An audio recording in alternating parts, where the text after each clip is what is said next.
Sa ngalan ng Ama, ng Anak at ng Espiritu Santo. Amen. Sumainyo ang Panginoon. At sumayo rin. Mga giliw kong mga kapatid, aminin muna natin ang ating mga kasalanan upang tayo maging marapat na gumanap sa banal na pagdiriwang. Sabay-sabay po tayo. Inaamin ko sa makapangyarihang Diyos at sa inyong mga kapatid na lubha akong nagkasala sa isip, sa salita at sa gawa at sa aking pagkukulang. Kaya sinasamo ko sa mahal na Birheng Maria, sa lahat ng mga anghel at mga banal, at sa inyong mga kapatid na ako'y panalangin sa Panginoong ating Diyos. Kawan tayo ng makapangyarihang Diyos, patawarin tayo sa ating mga kasalanan, patnubayan tayo sa buhay na walang hanggan. Amen. Panginoon, kaawaan mo kami. Panginoon, kaawaan mo kami. Kristo, kaawaan mo kami. Kristo, kaawaan mo kami. Panginoon, kaawaan mo kami. Panginoon, kaawaan mo kami. Manalangin po tayo.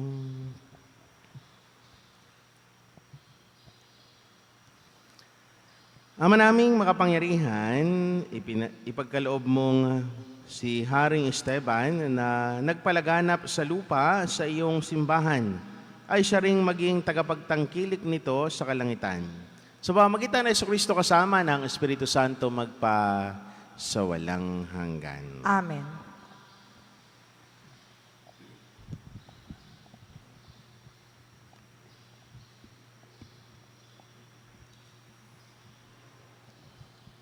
Pagbasa mula sa aklat ni Propeta Ezekiel.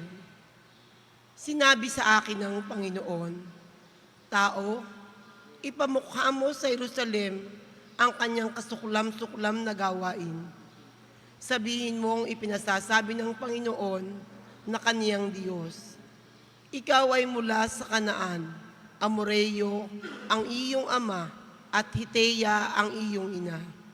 Nang ikaw ay isilang, hindi ka pinutulan ng pusod, ni pinaliguan, ni kinuskos ng asin, ni binalot ng lampin.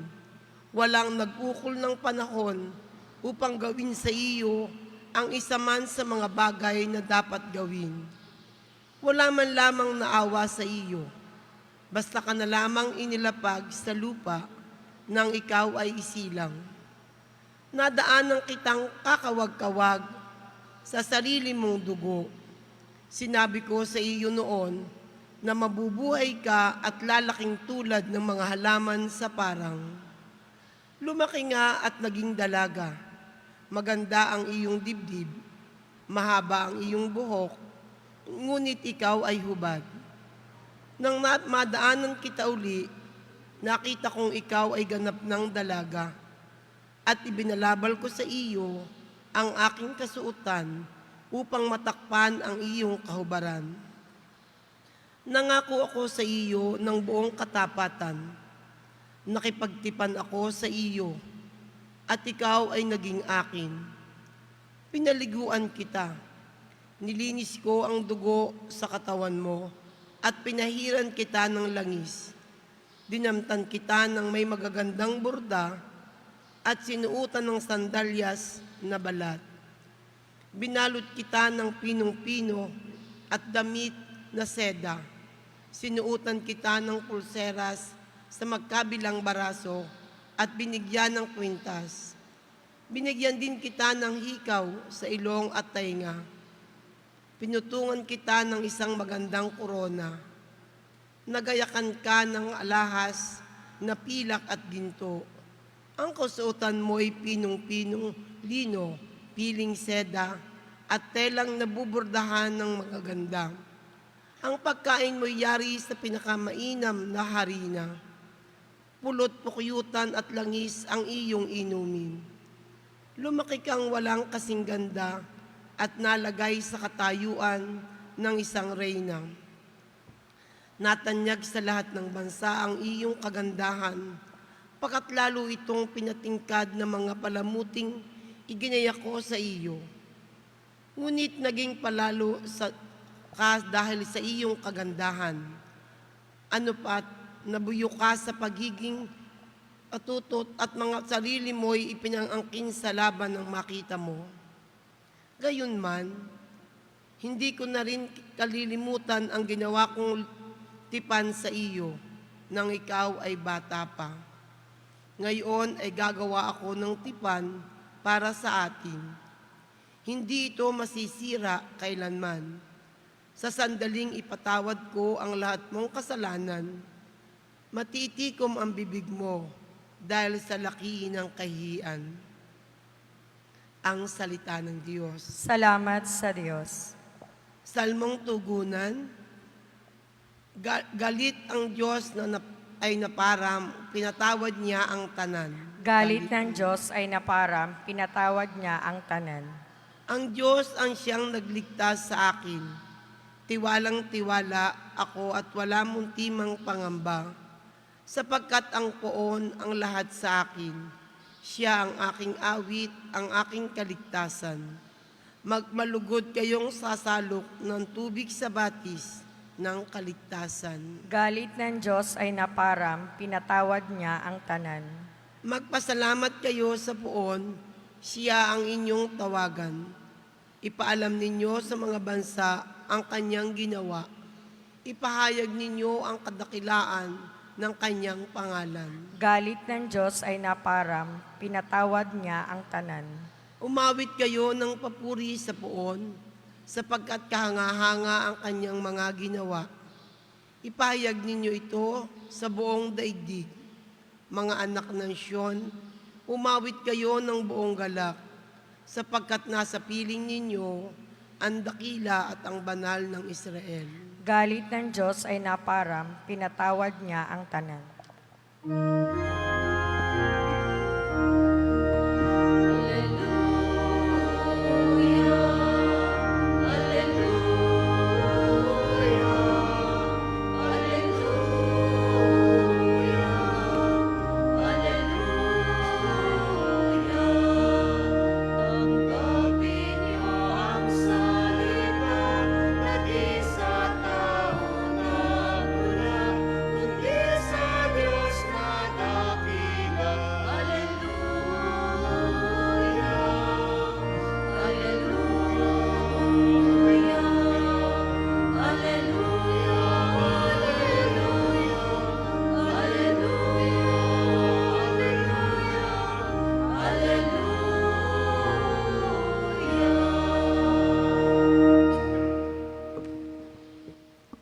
Sumainyo ang Panginoon. At sumayo rin. Ang mabuting balita ng Panginoon ayon kay San Mateo. Papuri sa iyo, Panginoon.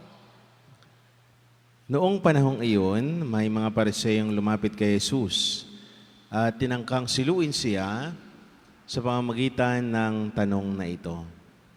Naayon ba sa kautusan na hiwalayan ng lalaki ang kanyang asawa sa kahit anong kadahilanan? Sumagot si Jesus, hindi pa ba ninyo nababasa sa kasulatan na sa pasimulay sila'y nilalang ng may kapal, lalaki at babae.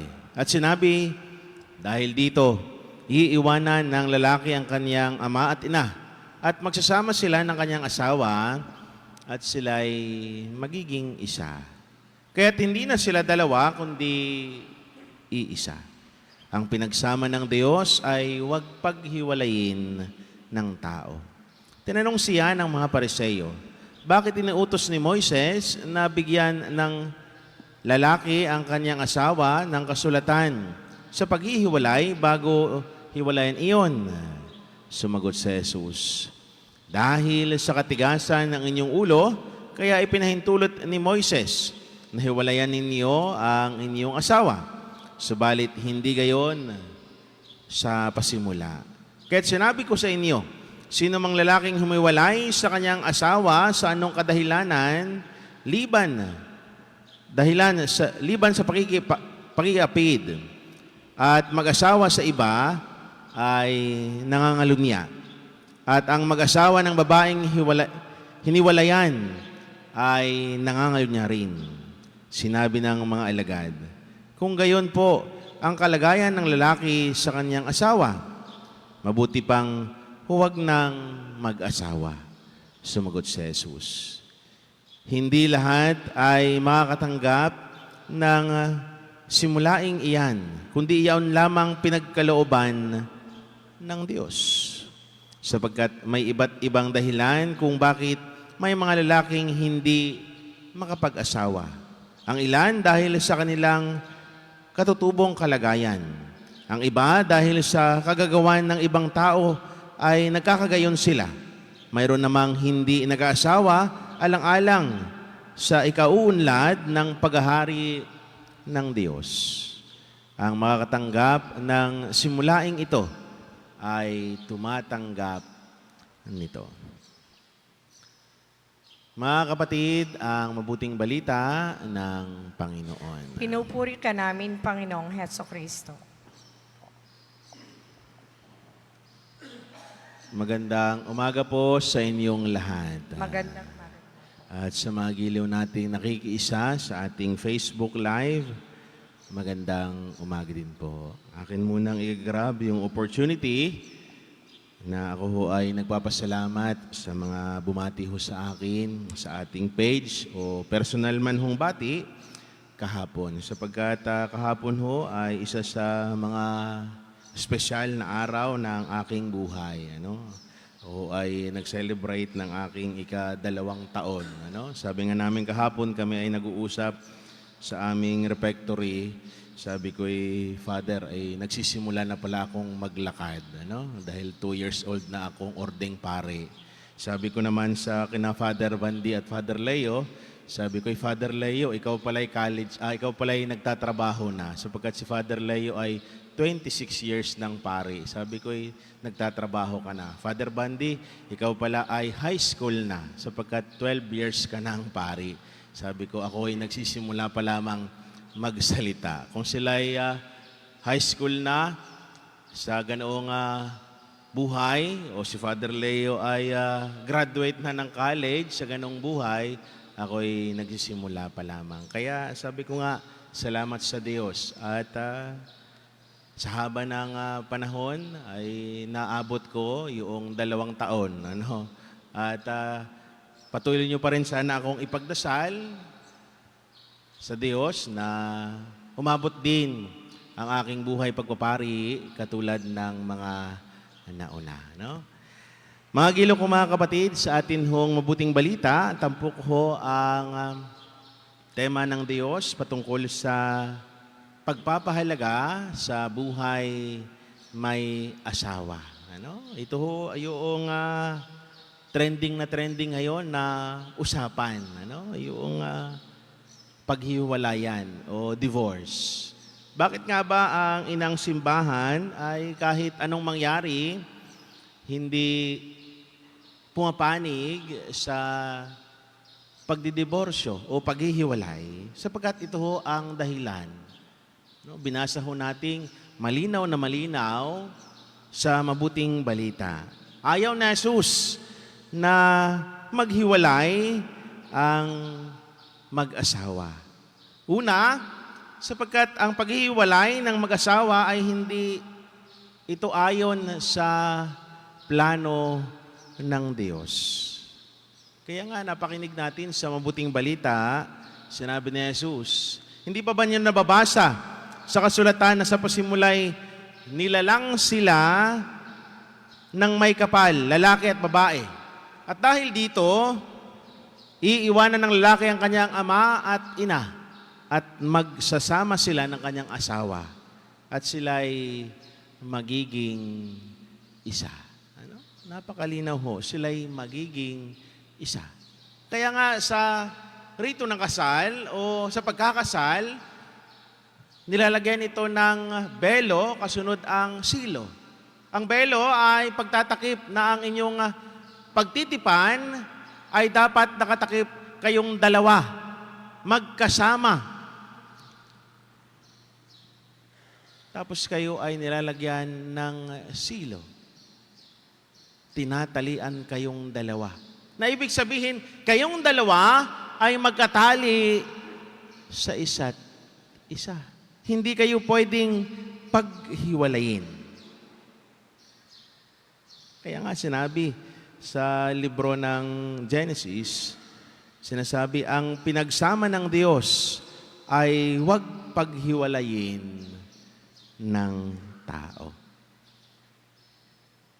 Napakalinaw ho ng sinasabi ni Jesus. Ito'y tunay na pagpapahalaga sa buhay may pamilya. Bakit? Sino nga ba ang kawawa kapag naghiwalay ang ina at ama? Sino nga ba ang maiiwan? Kaya nga ayaw ng simbahan na maghiwalay ang mag-asawa sapagkat tunay na kawawa kapag naiwanan ang mga anak. Ano? Mga gilo kong mga kapatid, sa buhay ko ho, bilang meron ding ina, doon ko ho nakita yung pagpapahalaga ng aming ina sa amin na kanyang mga anak. Hindi ho sa pagmamayabang, ang nanay ko ho ay 33 years old nung namatay ang aking ama. Pero hindi ko nakita yung nag-asawa pa rin ang aking ina. Bagamat pwede, kapag namatay ang iyong asawa, pwede namang mag-asawa, pero hindi ko nakita yung intensyon ng ina na mag-asawa. Nakakatuwa nga, sapagkat yung pagpapahalaga sa amin ng aming ina ay naroon. Kahapon, nung ako'y mag-celebrate ng aking anniversary, ay nakakatuwa sapagkat meron din akong handa sa bahay. Nung tumawag sila sa akin, sila ay salo-salo. Kasama yung aking mga lolo't lola. Nandoon, mga kamag-anak ko. Kapag ako ay nagbe-birthday, may pa-birthday din ako sa bahay. Hindi pwedeng walang handa. Kahit ako'y wala, ay ganon yung pagpapahalaga ng aking ina sa amin. Tandang-tanda ko nung kami ay elementary pa lamang, ay sinanay ay gayon lamang ang pagkakayod niya sa amin. Yun bang kahit na siya ay hindi na muna kumain, basta kami ay makakain. Kita ko yung pagpapahalaga sa pamilya. Kaya mga gilo kong mga kapatid, ito din ang paalala ni Jesus. Yung tungkol sa kasulatan ng paghihiwalay o divorce. Hindi pumapayag ang inang simbahan o kahit noon pa mang buhay sa Jesus. Sapagkat ang pagpapahalaga sa pamilya ay napakahalaga. Sapagkat nariyan, may iwanan, most probably, kapag naghiwalay ang mag-asawa, ang mga anak. Ano ang sasabihin ng mga anak kapag tinanong sila, nasan ang iyong ama? Nasan ang iyong ina? Kaya marami sa mga kabataan ngayon, yung may mga broken family na nahihirapan. Bakit? Dahil wala silang tinitingalang ama o wala din silang tinitingalang ina. Hindi nagagabayan ng maayos. Pangalawa, ang paghihiwalay ng mag-asawa ay nagdadala sa bawat isa sa okasyon ng pagkakasala o pagtataksil. Kung yung una ay ang paghihiwalay ng mag-asawa ay hindi plano ng Diyos, ang pangalawa naman ay nagdadala ito ng pagkakasala at pagtataksil. Kanino? Hindi lamang sa iyong asawa, kundi sa Diyos mismo. Na siyang nagbasbas sa sakramento ng kasal. Sagrado ang sakramento ng kasal. Kaya gano'n na lamang ang inuutos ng Diyos.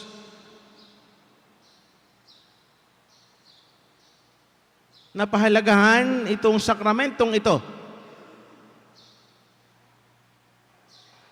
Sapagkat kayo'y tinipan. Hindi lamang kayo ang nandun. Saksi ang Diyos. Pangatlo, ang paghihiwalay ng mag-asawa ay nagdudulot ng kalungkutan sa bawat miyembro ng pamilya. Lalong-lalo na sa mga anak nito. Kaya mga gilo kong mga kapatid, kahit na anong mangyari, sana makikita natin yung paglalagay natin sa ating puso't isipan na kapag ako'y may asawa o ako ay mag-aasawa, naroon na ako sa tamang pagdedesisyon na ito na ang buhay kong pinili.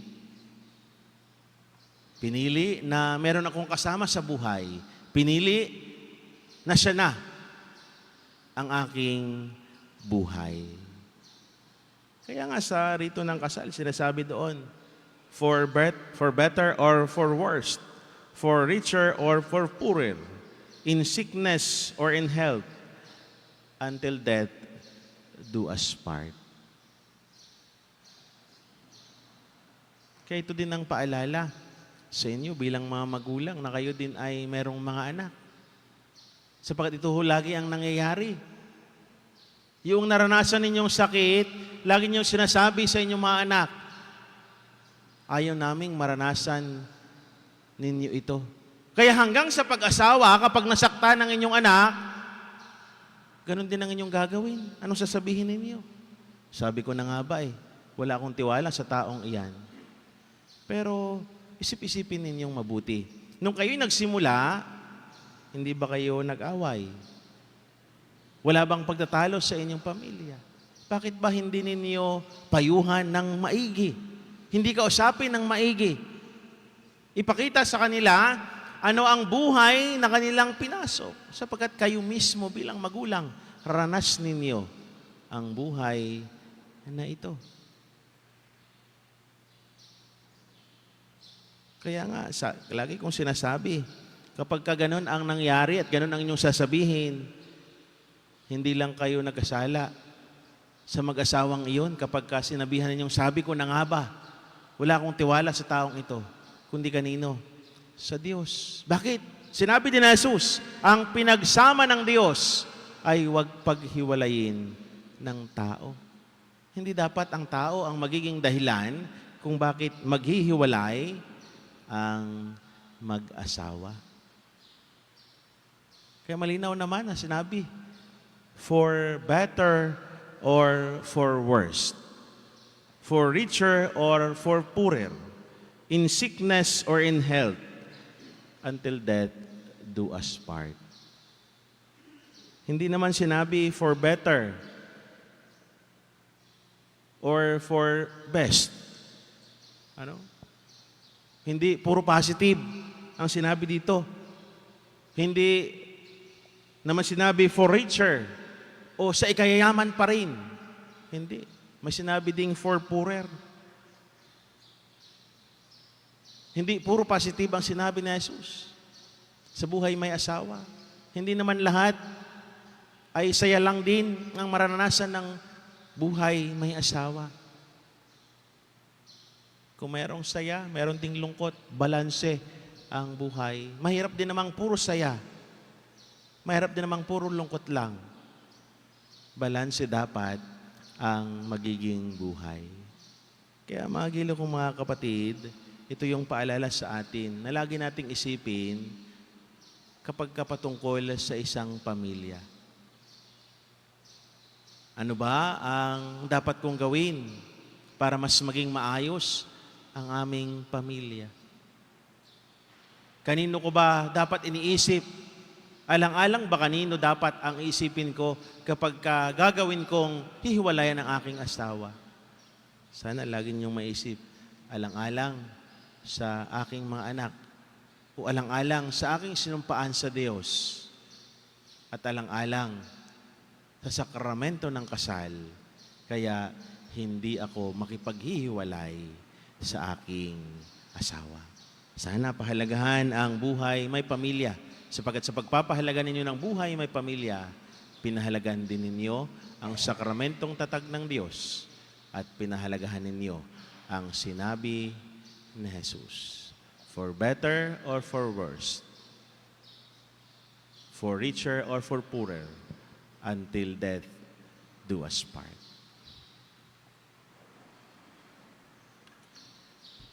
Nakikilahok sa paglikha ng Diyos ng bagong buhay ang mag-asawa, ang mga asawa at may bahay. Ialay natin ang ating mga panalangin ngayon para sa mga magulang at mga anak. Panginoon, punuin mo ng iyong pag-ibig ang aming tahanan. Panginoon, punuin mo ng iyong pag-ibig ang aming tahanan. Ang simbahan naway tunay na maituro sa kaniyang mga miyembro ang totoong dangal ng kasal at tulungan ang mga mag-asawa na manatiling magkasama sa banal nilang buhay may asawa.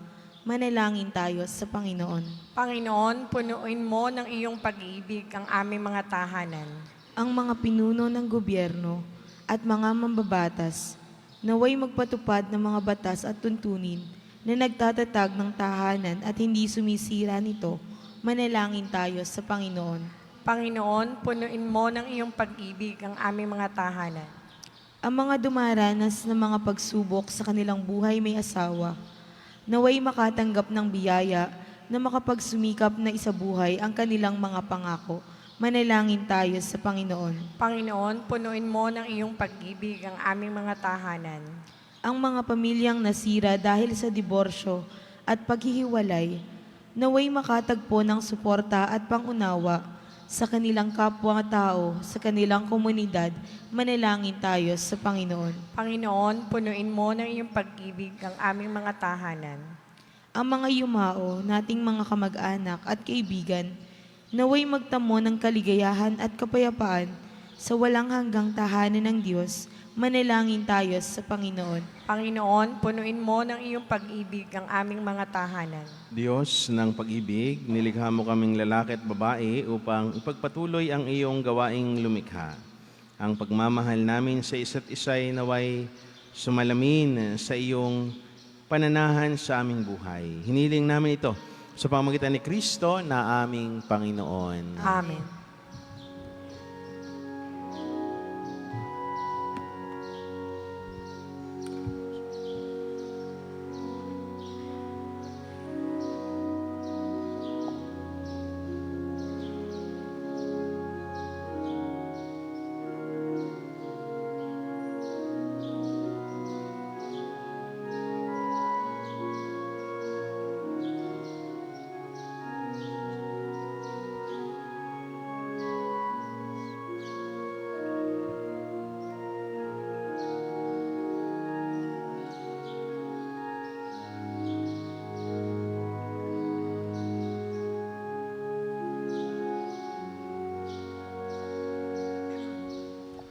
Manalangin kayo mga kapatid upang paghahain natin ay kalugdan ng Diyos amang makapangyarihan. Tanggapin nawa ng Panginoon itong paghahain sa iyong mga kamay, sa kapurihan niya at karangalan, sa ating kapakinabangan at sa buong sambayanan niyang banal. Ama naming lumikha, paunlakan mo ang aming mga kahilingan at upang kaming maging marapat, maglingkod sa iyong dambana. Naway tangkilikin namin ang pagdalangin ng iyong mga banal. Sa pamamagitan ng Jesucristo kasama ng Espiritu Santo magpa sa walang hanggan. Amen. Sumainyo ang Panginoon. At sumayo rin. Itaas sa Diyos ang inyong puso at diwa. Itinaas na namin sa Panginoon. Pasalamatan natin ang Panginoon na ating Diyos. Marapat na siya'y pasalamat. Ama naming makapangyarihan, tunay nga marapat na ikaw ay aming pasalamatan. Ikaw ay nagningning sa piling ng mga banal na ikinararangal mo sa kanilang kabutihan. Ibinibigay mo silang huwaran naming araw-araw at katuwang sa pagsamba sa iyong kamahal-mahalan. Sa pamagitan ng ng anak mong sa Jesucristo, kami nalilingid ng mga banal na ito. Sila'y mga saksi na ang pananalig sa iyo ay magaganap namin sa ikararangal mo. Kaya kaysa ng mga anghel na nagsisiawit ng papuri sa iyo, nang walang humpay sa kalangitan, kami nagbubuni sa iyong kadakilaan. Santo, Santo, Santong Panginoon Diyos na manghukbo, napupuno ang langit at lupa ng kadakilaan mo. O sana sa kaitaasan, Pinagpalang na paririto sa ngalan ng Panginoon o sana sa kaitaasan. Ama naming banal, ikaw ang bukal ng tanang kabanalan. Kaya't sa pamamagitan ng Espiritu, gawin mong banal ang mga kaloob na ito upang para sa amin maging katawan at dugo ng aming Panginoong Hesukristo. Bago niya pinagtiis ang kusang loob na maging handog, hinawakan niya ang tinapay. Pinasalamatan kaniya. Pinaghati-hati niya yun inabot sa kanyang mga alagad at sinabi, tanggapin ninyong lahat ito at kanin itong aking katawan na ihahandog para sa inyo.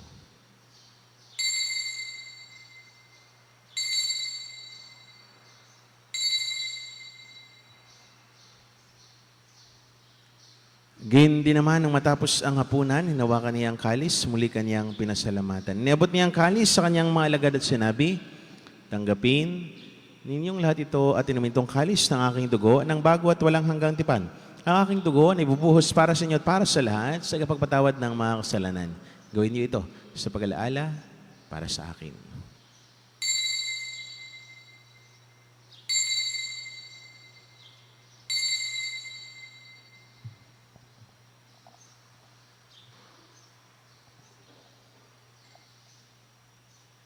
Ipagbunyi natin ang misteryo ng pananampalataya. Si Kristo'y namatay, si Kristo'y nabuhay, si Kristo'y babalik sa wakas ng panahon. Ama, ginagawa namin ngayon ang pag-alaala sa pagkamatay at muling pagkabuhay ng iyong anak, kaya tiniyalay namin sa iyo ang tinapay na nagbibigay buhay at ang kalis na nakakaloob ng kaligtasan kami. Nagpapasalamat dahil kami yung minarapat at tumayo sa harap mo para maglingkod sa iyo. Sinasama namin kami magsalo-salo sa katawan at dugo ni Kristo ay mabuklod sa pagkakaisa sa pamamagitan ng Espiritu Santo. Ama, lingapin mo ang iyong simbahang laganap sa buong daigdig. Alalahanin mo rin ang mga kapatid naming nahimlay na may pag-asang sila'y muling mabubuhay, gayon din ang lahat ng mga pumanaw.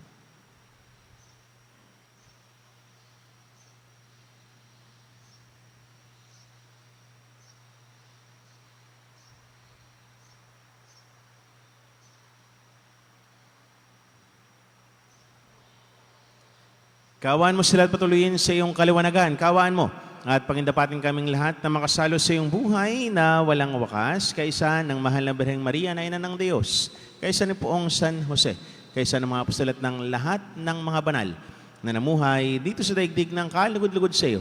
May pagdiwang nawa namin, pagpupuri sa kararangal mo sa pamamagitan ng anak na aming Panginoong Hesukristo. Sa pamamagitan ni Kristo, kasama niya at sa Kanya ang lahat ng parangal papuri sa iyo, Diyos, amang makapangyarihan, kasama ng Espiritu Santo magpa sa walang hanggan.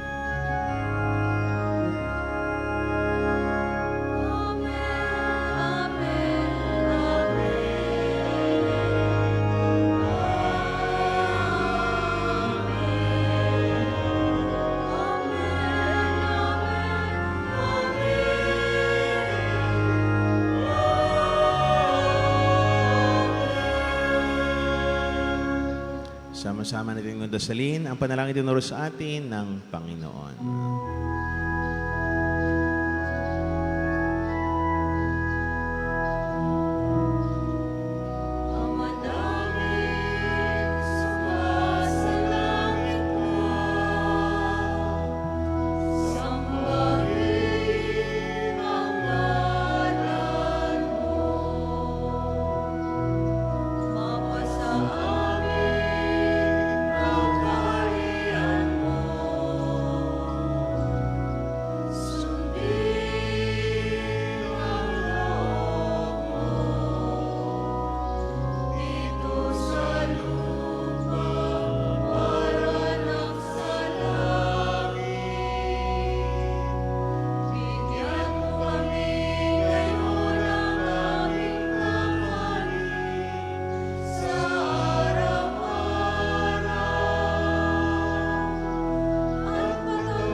Hiniling namin kami, Diyos, sa lahat ng masama, pagkalooban ng kapayapaan araw-araw, iligtas sa kasalan tilayos sa lahat ng kapahamakan. Samantalang aming pinanabigan ang dakilang araw ng pagpapahayag ng tagapagligtas naming si Heso Kristo. Sapagkat iyo ang kaharian at ang kapangyarihan at ang kapurihan magpakailanman. Amen. Panginoong Heso Kristo, sinabi mo sa iyong mga apostol, kapayapaan ang iniiwan ko sa inyo, ang aking kapayapaan ang ibinibigay ko sa inyo. Tunghayan mo ang aming pananampalataya at huwag naman ang aming maraming pagkakasala. Pagkalooban mo kami ng kapayapaan at pagkakaisa, ayon sa iyong kalooban kasama ng Espiritu Santo magpa sa walang hanggan. Amen. Ang kapayapaan ng Panginoon ay laging sumainyo. At sumayo rin. Magbigayan kayo ng kapayapaan sa isa't isa. Peace be with you po. Kordero ng Diyos na nag-alis ng mga kasalanan ng sanlibutan, maawa ka sa amin. Kordero ng Diyos na nag-alis ng mga kasalanan ng sanlibutan, maawa ka sa amin. Kordero ng Diyos na nag-alis ng mga kasalanan ng sanlibutan, ipagkaloob mo sa amin ang kapayapaan.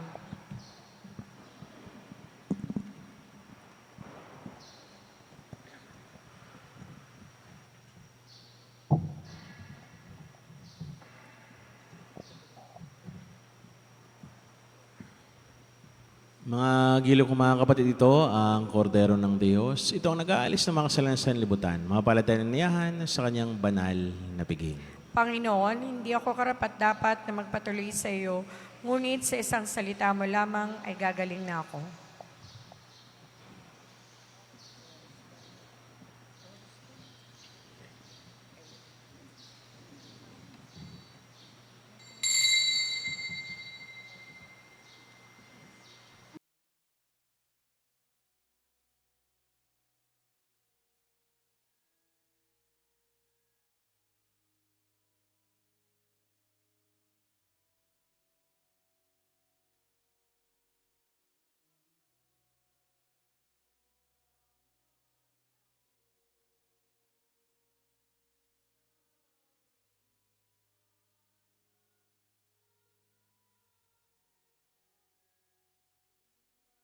Manalangin po tayo.